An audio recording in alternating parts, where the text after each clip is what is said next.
सैयद जफर इस्लाम साहब, कर्नाटक की आपकी आज की इस हार में विपक्ष को अपनी 2024 की जीत नजर आने लगी है। ममता बनर्जी कह रही है साफ संकेत है, देश को बदलाव चाहिए और वही होगा अब हर चुनाव में।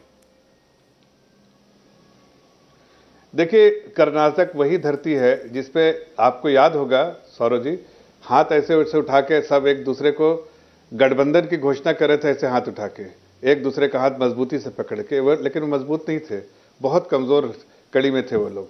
आज भी उसी तरह से खड़े हैं। मैं तो पूछना चाहता हूं कांग्रेस पार्टी से, पहले तो ये बता दें कि इनका मुख्यमंत्री कौन होगा। दूसरी बात मैं पूछना चाहता हूं, ठीक है आपको जीत हासिल हुए, उस जीत के लिए बधाई देना चाहता हूं, कांग्रेस के पूरी पार्टी को बधाई देना चाहता हूं, लेकिन इस बात को तो बताना पड़ेगा ना लोगों को, जनता को, कि हमारे वोट्स कम नहीं हुए। हमारे कार्यकर्ताओं ने, हम पूरी पार्टी ने बहुत मेहनत की, मजबूती से लड़ा, अपने वोट शेयर को भी मेंटेन किया, लेकिन जेडीएस के वोट शेयर जो है उसमें कामयाब हो गए, लोगों को गुमराह करके, गलत बयानी से, काम से और झूठ का प्रचार करने में मैं मानता हूं, इसको झूठ का प्रचार करने में वो कुछ कामयाब हुए, इसलिए जेडीएस का वोट जो है वो काट पाए।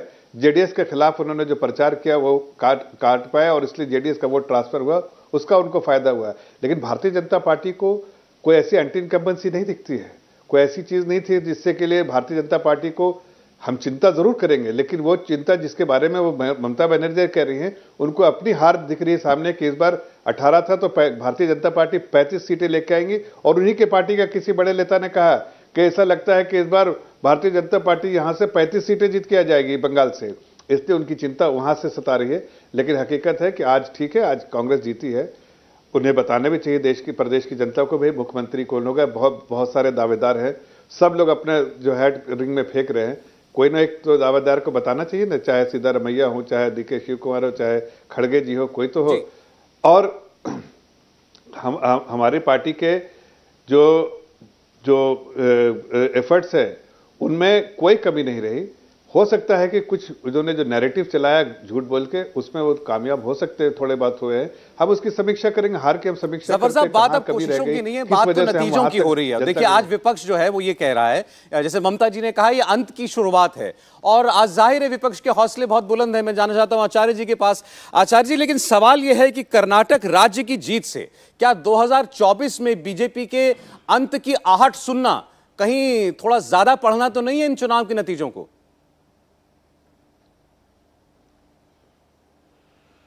देखिए सौरभ जी, पहले तो कर्नाटक की जनता का बहुत बहुत धन्यवाद, आभार, आप सबका बहुत बहुत शुक्रिया। आपने कांग्रेस पार्टी की जीत के लिए बधाई दी है हम लोगों को, आपका सबका शुक्रिया। और हम कांग्रेस पार्टी इस काबिल बनी कि वो कर्नाटक जैसे बड़े राज्य को भारतीय जनता पार्टी से छीन करके कांग्रेस का परचम लहराने के काबिल बनी। ये जनता के आशीर्वाद के लिए, जनता के समर्थन के लिए, सहयोग के लिए हम बहुत बहुत आभारी हैं। दूसरी बात यह है कि अभी जफ़र साहब जो बात कह रहे थे कि ये बताएं कि इनका मुख्यमंत्री कौन होगा, तो मैं जफ़र साहब को ये मुतमईन करना चाहता हूँ या आश्वस्त करना चाहता हूँ कि वो कांग्रेस का ही कोई नेता होगा, भाजपा से कोई ला करके हम मुख्यमंत्री नहीं बनाएंगे, हमारा ही बनेगा, कांग्रेस का बनेगा, आप बिल्कुल फिक्र ना करें। जहाँ तक सवाल है 2024 के चुनाव का और बीजेपी के अंत जैसा, तो ये भाषा हमारी नहीं है, ये तो भारतीय जनता पार्टी पिछले 7-8 सालों से, इनके नेता, इनके प्रवक्ता हम लोगों पर कितनी कैसी भद्दी भद्दी टिप्पणियाँ करते थे, भद्दी भद्दी बातें हमारे लिए कहते थे।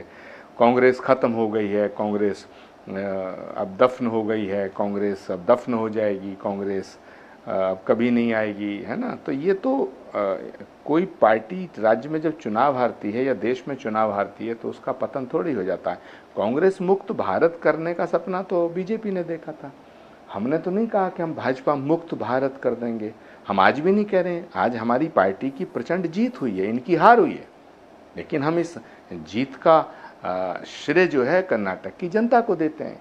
और इस जीत का श्रेय हम देना चाहेंगे प्रियंका गांधी जी के संकल्प को, इस जीत का श्रेय देना चाहेंगे राहुल गांधी जी के त्याग और तपस्या को, इस जीत का श्रेय देना चाहेंगे हम सिद्धारमैया और डीके शिव कुमार की मेहनत को, इस जीत का श्रेय देना चाहेंगे हम खड़गे जी के अनुभव को, सोनिया गांधी जी के आशीर्वाद को, और सबसे बड़ा श्रेय कर्नाटक की जनता को।